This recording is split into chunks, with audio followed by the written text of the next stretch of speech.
Pourquoi les pilotes de chasse américains attaqueraient-ils des trains postaux allemands tout en s'assurant que le courrier soit quand même distribué? Vous voyez, les Alliés avaient un problème de propagande. Larguer des tracts au-dessus des villes allemandes, c'était facile.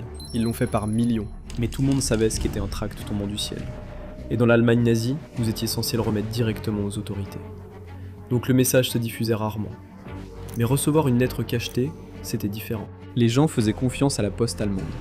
Alors l'OSS a imaginé un plan absurde. Des avions de chasse frôleraient les trains postaux allemands, puis disperseraient de faux sacs postaux autour des débris. Lorsque les employés de la poste arrivaient, ils supposaient que les sacs avaient été projetés lors de l'attaque et les chargeaient simplement dans le prochain train. Les lettres circuleraient alors dans le système postal allemand exactement comme prévu.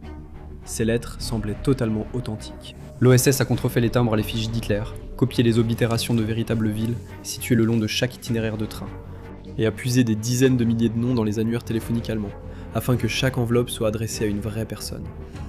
À l'intérieur de ces lettres se trouvait un faux journal clandestin, appelé Das Neo-Deutsches Land. Il était soigneusement conçu pour convaincre les Allemands ordinaires qu'un mouvement de résistance existait déjà, et que l'Allemagne était en train de perdre la guerre mondiale.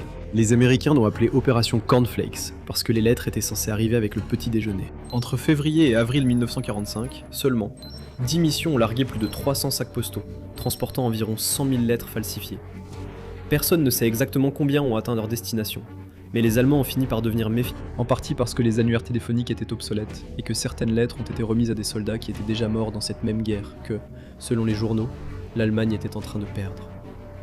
Si vous aimez les histoires militaires comme celle-ci, abonnez-vous ci-dessous.